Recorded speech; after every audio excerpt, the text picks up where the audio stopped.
नमस्ते and welcome to Urban Chatterati. This is Abhinav Prakash. आज मेरे साथ हैं शांतनु गुप्ता जी, ऑथर हैं और यूपी की राजनीति, वहां की पॉलिसी पे खास पकड़ रखते हैं। शांतनु जी, आपका स्वागत है। नमस्कार अरुण भाई। शांतनु जी, आजकल हम देख रहे हैं दिल्ली सरकार और केंद्र के बीच थोड़ी तनातनी चल रही है पीडीएस सिस्टम को लेके, राशन व्यवस्था को लेके। और ये दिल्ली का एक चरित्र बन चुका है केजरीवाल सरकार का कि कोई पॉलिसी आती है उस पर हमेशा सिर्फ थिएटर होता है, ड्रामा होता है, डिलीवरी कुछ नहीं होती है। लड़ाई होती है केंद्र से और दुनिया भर की नॉइस क्रिएट होती है, लेकिन डिलीवरी नहीं होती है। लेकिन हम जानना चाहते हैं कि यूपी में क्या हो रहा है। यूपी इतना बड़ा राज्य है, 22 करोड़ की आबादी है। वहां का पीडीएस सिस्टम और योगी सरकार के अंदर किस तरीके का उसमें बदलाव आया है, उसके बारे में आप थोड़ा बताएं। अभिनव भाई, आपने बिल्कुल ठीक कॉन्टेक्स्ट सेट किया कि हमने उस दिन अरविंद केजरीवाल की प्रेस कॉन्फ्रेंस सुनी कि अरे मुझे घर घर राशन नहीं ले जाने दे रहे हैं नरेंद्र मोदी, मुझे रोक ले रहे हैं। और फिर हमने संबित पात्रा का काउंटर एक प्रेस कॉन्फ्रेंस सुनी जहां संबित पात्रा ने कुछ टेक्निकल शब्द यूज करे कि one nation one one ration card, POS machine, Aadhaar seeding, ये सब शब्द यूज करे। और मुझे सुन के इतना अच्छा लग रहा था कि वो सारी चीजें उत्तर प्रदेश में हो चुकी हैं।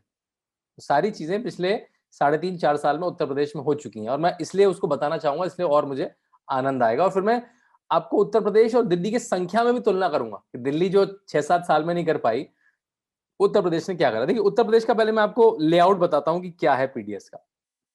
पीडीएस की दुकानों को हम कोटेदार की दुकान बोलते हैं, राशन की दुकान बोलते हैं, या सस्ते गल्ले की दुकान बोलते हैं, सस्ते राशन की दुकान बोलते हैं। ऐसी 80,000 दुकानें हैं, तो देयर 80,000 पीडीएस सेंटर। दिल्ली में कितनी है? 2,000। 2,000, 80,000, ठीक है। उत्तर प्रदेश में करीब 3.5 करोड़ बेनिफिशियरी परिवार हैं और ये 14.5 करोड़ लोग बनते हैं। तो 14.5 करोड़ बेनिफिशियरी हैं। दिल्ली में 75 लाख। 75 लाख, 14.5 करोड़, 2,000 दुकानें, 80,000 दुकानें। बस मैं एक कॉन्टेक्स्ट सेट कर रहा हूं जिससे आदमी देख पाए कि भाई उत्तर प्रदेश में काम करना कितना मुश्किल होता है, कितनी सारी। और उत्तर प्रदेश देखिए, आपको पता है कितनी उसकी ज्योग्राफिकल एरिया तो छोटी सी है। आप एक एरिया से दूसरा एरिया 2 घंटे में नाप सकते हैं, है ना। उत्तर प्रदेश तो देखिए, इधर मेरठ से शुरू करेंगे और इधर सोनभद्र जाएंगे तो आप रोड से जाएंगे तो 14 अच्छी रोडें बन गई। अब तो 14 से 17 घंटे का रास्ता है केवल रोड से। ऊपर से भी जाएंगे आप, लखीमपुर खीरी से नीचे ललितपुर तक जाएंगे तो आपको लगेंगे 12 घंटे कम से कम। तो उतना बड़ा उत्तर प्रदेश है ये। तो ये 3 प्रॉब्लम आती थी जो हर राशन सिस्टम में आती हैं, जो उत्तर प्रदेश में और जोर से आया करती थी और जो आपने बहुत सारी मूवीज में जोक की तरह भी देखा होगा। एक तो पहली क्या आती थी, राशन में देखिए क्या क्या लाइंस होती हैं। सबसे पहले गोडाउन होते हैं, एफसीआई के गोडाउन होते हैं या स्टेट के गोडाउन होते हैं। उसके भी पहले किसान से खरीदा जाता है, तो किसान से खरीदी हुई वो एफसीआई के गोडाउन में आया, या किसान से खरीदी हुई वो स्टेट के गोडाउन में आया। तो एक तो ये, इसमें किसान खुश था नहीं था वो वाली बात आती है। उसमें फिर फार्मर बिल वगैरह वो तो अलग अलग विषय है। अब इस गोडाउन से ये कोटेदार की दुकान पे आएगा। सिंपल सा है, कोटेदार की दुकान मतलब राशन की दुकान पे आएगा, 80,000 दुकानों पे आएगा। अब इन दुकानों से ये लोगों को बटेगा। ये 3 ट्रांजेक्शन आपको सीधे सीधे दिख रहे हैं। तीनों में ही चोरी होती थी। तीनों में चोरी होती थी। एक तो किसान से समय पे किसान से खरीदने के बाद उसको पैसा नहीं मिलता था टाइम पे, ठीक है। फिर ये जो ट्रक आते थे, ये कोटेदार की दुकान से आने से पहले खूब सारी घुमा-फिरी कर लेते थे। तो एक बोरा यहाँ डाला, एक बोरा वहाँ डाला। मतलब अगर यहाँ 100 कुंटल गेहूँ लेके चला, कोटेदार की दुकान आते-आते वो 50 कुंटल रह गया। उसकी भी कोई जवाबदेही नहीं थी। और कोटेदार को भी पता था ये, क्योंकि उसे पता है कि मुझे 100 की रिसीविंग लेनी है, तो यानी वो रिसीविंग देता था 100 की, लेकिन उसके भी यानी पैसे बनते थे। फिर कोटेदार मान लिया उस गांव में 1,000 लोग रहते हैं, उनको देगा कि किसको देगा। तो जैसे एक अम्मा पूछने आई कि बेटा राशन आएगा? नहीं अम्मा, वो तो कल आएगा। अब अम्मा 1-2 दिन बाद आई, अरे अम्मा कल आया था, तुम तो आई नहीं। तो वो गोल गोल कर दिया। तो पता पता कैसे लगी कि अब आदमी रोज तो पता करता नहीं रहेगा कि राशन आ गया, राशन आ गया, राशन आ गया। तो फिर इसे चढ़ाना भी पड़ता है। सब सब मैनुअल होता था, जो दिल्ली में भी मैनुअल है। अगर आपको ना याद हो, केजरीवाल जी ने कहा था जब आप घर घर पहुंचाओगे तो पता कैसे करोगे कि सही आदमी को मिला या नहीं मिला। सबसे इंपॉर्टेंट तो यही है ना, कि आपने शांतनु गुप्ता और अभिनव प्रकाश को तो नहीं बांट दिया। आपने बांटा, जिसको जिसको जिसको राशन मिलना है उसको बांटा कि नहीं बांटा, ये पता कैसे लगेगा? कागज में लिख रहे हैं आप। यही उत्तर प्रदेश में भी होता था। तो ये कोटेदार क्या करता था, जो जैसे लोग मर गए, लोग गांव से चले गए, लोग जो नहीं है, उनके राशन कार्ड संभाल के रख लेता था और उसमें चढ़ाता रहता था। तो एंट्री होती रहती थी, जिसे हम एक एक इकोनॉमिक्स की भाषा में कहते हैं घोस्ट बेनिफिशियरी, है ना। तो घोस्ट बेनिफिशियरी खूब सारे थे। ये 3-4 प्रॉब्लम थी, मोटी मोटी आपको समझ में आई होंगी, ठीक है। अब उत्तर प्रदेश सरकार ने क्या करा, सबसे पहले तो जो खरीद वाला मामला है, तो खरीद बढ़ गई, बहुत सारी उत्तर प्रदेश सरकार ने खरीद करी। और ये पहली बार पैसा पूरे भारत में पहली बार डीबीटी किसानों को खरीद के लिए हुआ। पहली बार डीबीटी किसानों को उसके लिए तो हो गया था, वो जो पीएम किसान का 2,000 रुपए 3 बार जाता है, लेकिन वो खरीद का पैसा नहीं है। जो खरीद का पहली बार पैसा गया डीबीटी, वो पहली बार उत्तर प्रदेश सरकार ने कहा, जो अभी पंजाब में भी हुआ है, आपने देखा होगा, वे भी गया है, जिसमें हमने खूब सारा देखा, बिचौलियों ने सोचा कि ये पहले क्यों पैसे जा रहे हैं। तो पहले तो वो तो सिंपल सी बात है। अब जो दूसरी चीज हुई है, ट्रक जब कोटेदार की दुकान तक आएगा, तो ये ट्रकों में सब में जीपीएस लगा दिया, कोई बहुत बड़ी प्रणाली नहीं है, उसके लिए कंट्रोल रूम इसी के लिए सेटअप कर दिया, बस केवल पीडीएस के बहुत सारे ट्रक हो गए ना। सोचिए 80,000 दुकानों में 14 करोड़ लोगों को जब राशन मिलेगा, तो कितना सारा राशन होगा वो। तो और इन सबके रूट भी बांध दिए कि ये कौन से रूट से जाएंगे, मतलब इनके प्री निर्धारित रूट कर दिए। अब कॉल सेंटर, अब जो कमांड सेंटर है उसको देख रहा है ट्रक जा रहा है, ट्रक जा रहा है, वहां पे एक सॉफ्टवेयर लगा दिया कि जैसे ही अपने रूट से डिवेट करे, two two two two two two बचे, तो जैसे ही अगर मान लिया मैं ट्रक लेके जा रहा हूँ, मैं निकला गड़ी लेके, है ना, और मैं रूट से थोड़ा भटक गया, मतलब मैं 2 बोरे सोचा यहाँ ड्रॉप कर दूं, कॉल आ जाएगा, भाई साहब कहाँ आपका रूट से कहाँ भटक गए। तो वो कह देगा चलो मैं पेट्रोल लेने गया। तो अगर वो 1-2-3 किलोमीटर है और पता लग रहा है तो ठीक है, अगर वो एबनॉर्मल है तो वो एक फिर वो रेड फ्लैग हो जाएगा। तो केवल इससे ही 25% फ्यूल बच गया और बहुत कई टनों अनाज सेव हो गया। ठीक है, अब हम आ गए कोटेदार के पास। अब कोटेदार के पास आते ही अब आपको लखनऊ में बैठे बैठे पता लग गया कि ये ट्रक कोटेदार के पास आ चुका है। और कौन से कोटेदार के पास आया? फला जिले के फला ब्लॉक के फला गांव में आ गया। वहां के जितने बेनिफिशियरी हैं उनको एसएमएस चला गया, भाई आपके यहाँ राशन आ गया। अब आप कैसे छुपाओगे? सिंपल। और ये कोई बहुत हाईफाई टेक्नोलॉजी भी नहीं है ना। आपको पता है कि इस कोटेदार से कौन से फोन नंबर लिंक्ड है, आपने सबको एक एसएमएस भेज दिया, ठीक है, हो गया। और अब क्या हुआ? अब तो राशन आ चुका है। अब 2 लोग बचे, केवल कोटेदार और ये। अब क्या करा, ये जो 14 करोड़ बेनिफिशियरी हैं, इन सबको आधार सीड कर दिया। आधार मतलब इनका आधार तो बना ही था, लेकिन राशन की व्यवस्था में इनको जोड़ दिया। जो राजस्थान का इनका आईडी था, अब राशन वाले के पास क्या था? उसके पास कोई इलेक्ट्रॉनिक नहीं था, तो उनको सबको 80,000 को पॉस मशीन दी। जो हम लोग जब हम मॉल्स में सामान खरीदते हैं अभिनव भाई, तो हम पॉस मशीन में, पॉइंट ऑफ सेल मशीन में हम अपना कार्ड स्वाइप करते हैं या पेटीएम से या किसी से पे करते हैं। यहाँ पे पॉस मशीन दे दी जिसमें थंब आइरिस दोनों की फैसिलिटी।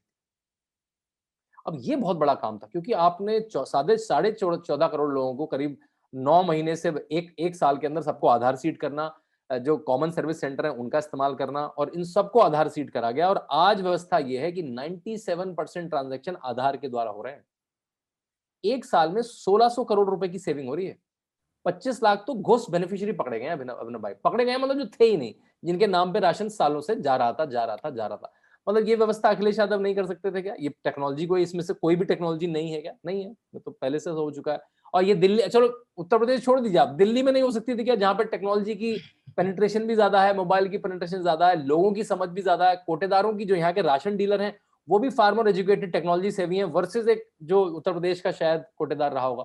तो सब में दिल्ली ऊपर था, लेकिन फिर भी उसने नहीं करा, क्योंकि इसमें ट्रांसपेरेंसी है भाई। लेकिन शांतनु जी, यहाँ पे एक क्रिटिसिज्म आता है कि आपने जो है जो बोला कि 1600 करोड़ की बजट हो रही है, घोस्ट बेनिफिशरीज हैं, इसका क्रिटिसिज्म आता है कि बहुत सारे लोग जो इसके एलिजिबल थे वो भी एक्सक्लूड हो गए हैं, उसके कारण ऐसा हो रहा है।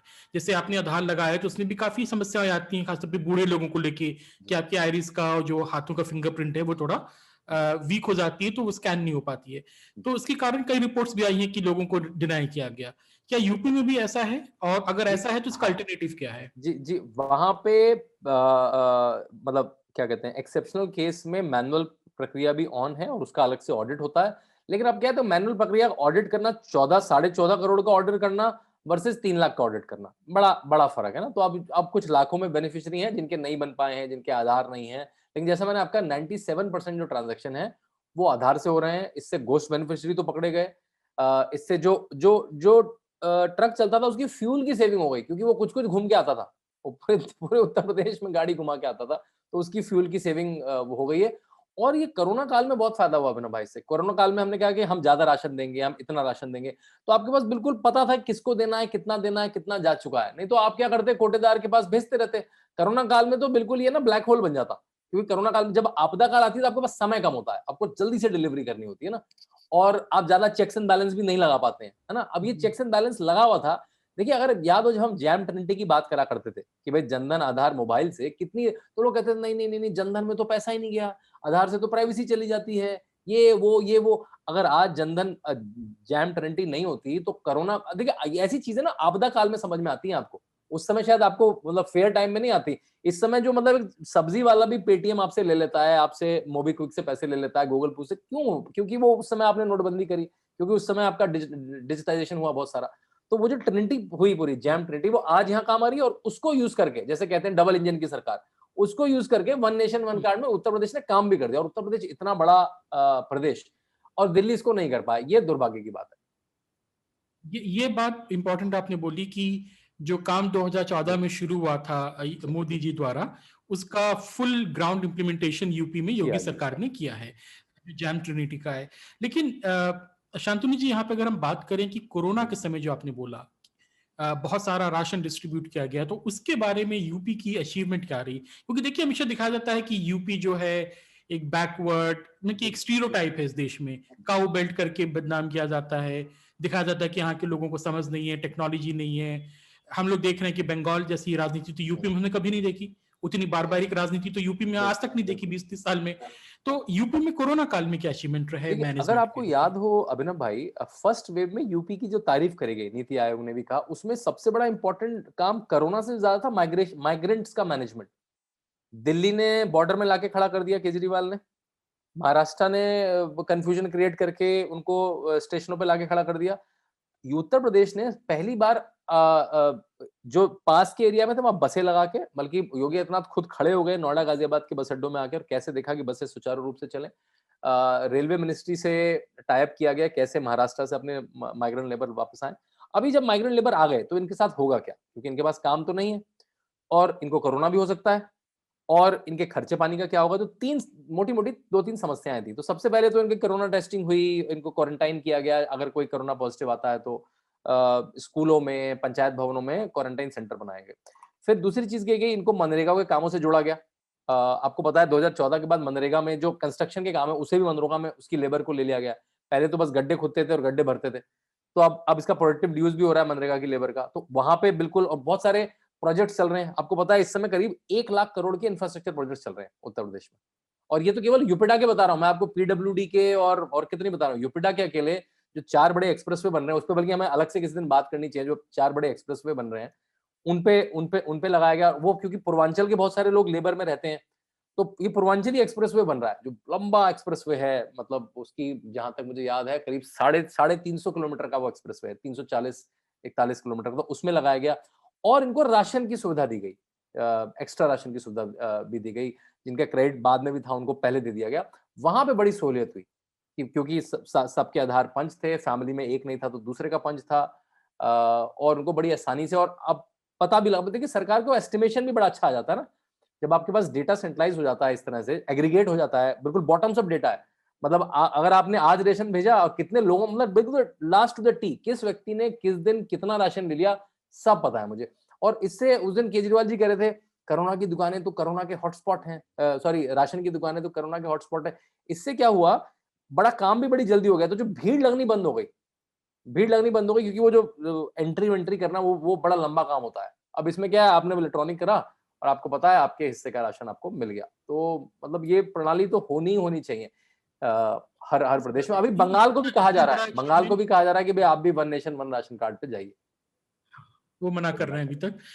लेकिन आप देखिए इतना बड़ा काम यूपी में हो गया, पूरा पीडीएस सिस्टम को रिस्ट्रक्चर कर दिया गया, इतनी एफिशिएंसी आ गई, बिना किसी न्यूज के, बिना किसी प्रोपेगेंडा के। यहाँ तो राजनेता ऐसा करते हैं कि एक काम करेंगे और उसको लेके फिर पूरे देश भर में उसका विज्ञापन छपवाएंगे। दिल्ली का हाल हमने देखा है। लेकिन एक बात आप बताइए, दिल्ली का एक बार दिल्ली का और यूपी का कंपैरिजन थोड़ा, सरकार के अप्रोच का, और दूसरी बात one nation one ration card के क्या बेनिफिट होंगे यूपी की जनता देखिए मैं बिल्कुल वही बोलने भी जा रहा था। मैं नंबरों को फिर से बता देता हूँ। 2000 राशन की दुकानें दिल्ली में, 80,000 राशन की दुकानें उत्तर प्रदेश में, 75 लाख बेनिफिशियरी, 1 करोड़ से भी कम, 75 लाख बेनिफिशियरी दिल्ली में, 14.5 करोड़ बेनिफिशियरी उत्तर प्रदेश में।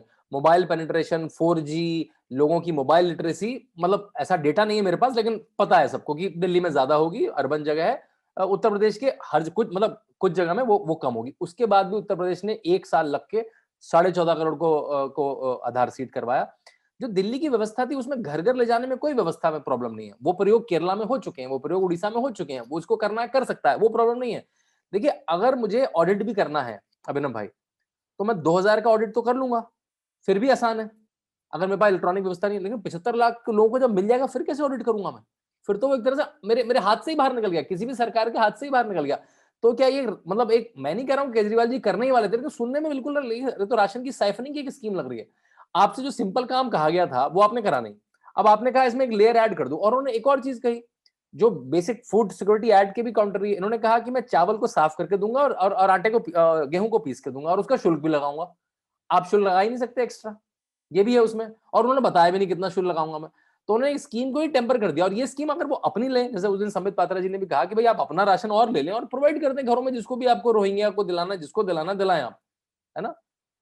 लेकिन आप जो एग्जिस्टिंग स्कीम है उसमें आप जो हम उसके होल्स पता कर रहे हैं कि उसमें घोस्ट बेनिफिशियरी चले जाएं, उसमें हम ट्रैक कर पाए सही व्यक्ति को मिल रहा है, वो आपने प्रणाली करी नहीं, आपने आधार सीडिंग करी नहीं, आपने पॉस मशीन नहीं करी। बल्कि 2008 में 2018 में जब इनकी सरकार बन चुकी थी, काफी समय में, एक कैग की रिपोर्ट आई थी दिल्ली में, जिसमें अनुमानित था कि 5 से 6,000 करोड़ का घोटाला हुआ है, जिसमें राशन ट्रांसपोर्ट हो रहा था, उसमें टू व्हीलर में राशन ट्रांसपोर्ट हो रहा था, कई टनों राशन ट्रांसपोर्ट टू व्हीलर में, ऑटो में, कारों में ट्रैवल हो रहा था। उसके बाद वो आई गई हो गई, बल्कि भाजपा दिल्ली को मैं कहूंगा कि उसको इस कॉन्टेक्स्ट में फिर से बताए उस बात को, वो बात आई गई हो गई। तो उन्होंने उसके बाद भी वो प्रणाली नहीं करी, जो वन नेशन राशन कार्ड क्या है, वो हम लोग तो जैसे मूवमेंट कम करते हैं और राशन की जरूरत भी होती है, हम लोगों के लिए इतना इंपॉर्टेंट नहीं, जो खास बेनिफिशियरी है उसका राशन का, क्योंकि वो माइग्रेंट लेबर है। तो उसी राशन कार्ड से अगर मेरे पास कार्ड है तो मैं उत्तर प्रदेश में भी राशन ले पाऊंगा, और फिर मैं महाराष्ट्र चला गया तो मेरा कोटे का राशन अगर बचा है तो मैं महाराष्ट्र में राशन ले पाऊंगा, क्योंकि स्कीम मोटा मोटा हर जगह सेम ही है। तो ये है वन, जैसे कोई भी कॉमन कार्ड होता है हम जिसे हर जगह इस्तेमाल कर सकते हैं, ये उसकी उसकी एक बहुत सुंदर एक प्रणाली है। तो दिल्ली और उसमें ये कंपैरिजन है। एक मजे की बात जो मैं पहले बताना भूल गया, और उससे आपको खुद पता लग जाएगा कि इस स्कीम से क्या फायदा हुआ। जो ये 80,000 कोटेदार थे ना स्कीम से पहले उत्तर प्रदेश में, कई हजारों कोटेदारों ने दुकानें ही छोड़ दी अपनी, और नए लोगों को दुकानें देनी पड़ी। आप समझ गए क्यों? क्योंकि उन्होंने दुकानें राशन बेचने के लिए नहीं ली थी, कि पहले तो धंधा ही कुछ और था। पहले तो साइफनिंग का धंधा था वो, कि पहले तो राशन आता 10x अमाउंट था, उसका 1x लोगों में बढ़ता था, 9x तो कहीं और बढ़ जाता था। वो धंधा था, वो धंधा तो खत्म हो गया। तो अब बिल्कुल कई हजारों दुकानें नए लोगों ने ली हैं। तो ये इससे आपको पता लगता है कि क्या था पहले, क्या चलता था और अब क्या हो गया है। सही बात है कि ये जब बोलते हैं ना कि असली वोट जो लोगों का होता है, the real vote by of the people is by their feet. By the feet. मतलब मैं तो किसी भी अपोजिशन पार्टी को खुली चुनौती देता हूँ, केवल राशन से योगी आदित्यनाथ चुनाव जीत जाएंगे, एक तो कम से कम। क्योंकि देखिए लोगों को नहीं पता ना कि आप क्या नैरेटिव चला रहे हैं दिल्ली में, इंग्लिश हिंदी अखबार में। उनकी लाइफ में 17 से पहले राशन मिलने में एडी चोटी का जान लगानी पड़ती थी, 6 बार कोटेदार से पूछना पड़ता था।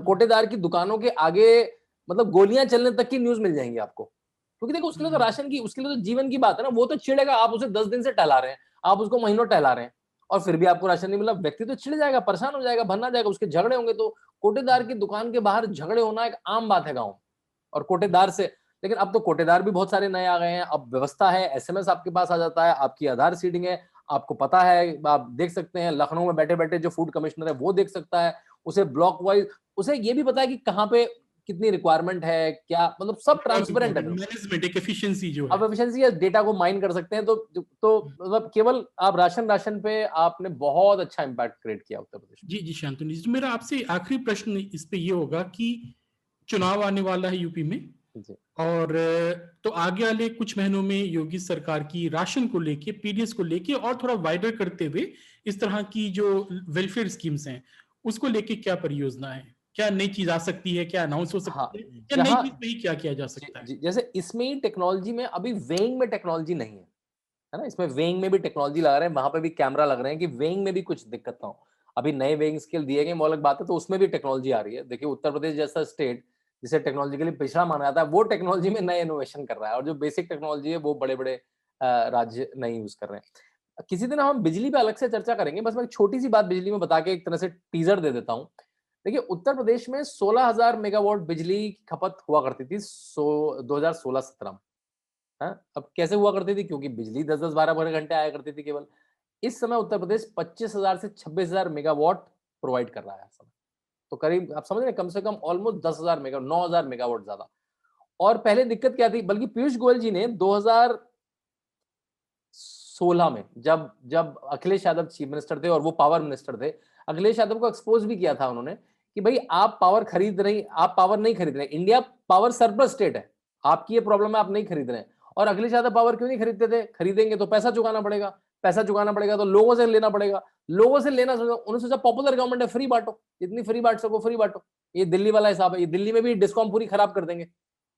शीला दीक्षित ने अगर एक अच्छा काम करा, जो करा कि भाई डिस्कॉम को प्राइवेटाइज कर दिया, और जो दो कंपनियां हैं बीएसईएस और टाटा पावर, उन दोनों ने अच्छे से पावर डिस्ट्रीब्यूशन, जो आखिरी लेग है, जो पावर डिस्ट्रीब्यूशन का कस्टमर फेसिंग लेग है, वो उन्होंने प्राइवेट को दे दिया।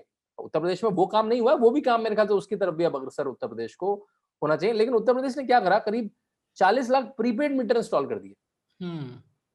अब जिसमें थोड़ा सा देखिए आपको दिक्कत आएगी, ये सब काम करने एक तरह से इलेक्टोरली काउंटर इंट्यूटिव होते हैं ये सब काम स्टार्टिंग में, लेकिन उन्होंने काम स्टार्टिंग में कर दिया। लेकिन अब क्या है, लोगों को लगता है कि 300 रुपए बिल, 400 रुपए बिल दे दूंगा, लेकिन अब मेरे पास 20 घंटे बिजली भी तो आ रही है भाई।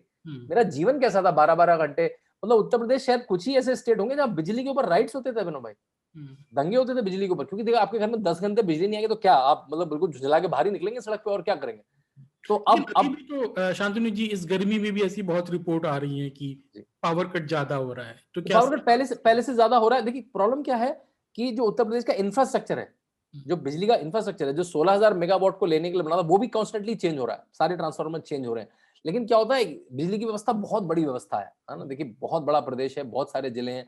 पहले तो क्या होता था, रोस्टर की व्यवस्था चलती थी कि भाई बिजली खरीदेंगे नहीं, बस ये तय करेंगे बिजली कहाँ कटेगी और कहाँ नहीं कटेगी, बस ये मैनेजमेंट था अखिलेश यादव का कि भाई अपने क्षेत्रों में, अपने चुनावी क्षेत्रों में जहां जीतते हैं वहां तो बिजली भेजते रहो, और जहां हम चुनाव नहीं जीतते हैं वहां पे बिजली।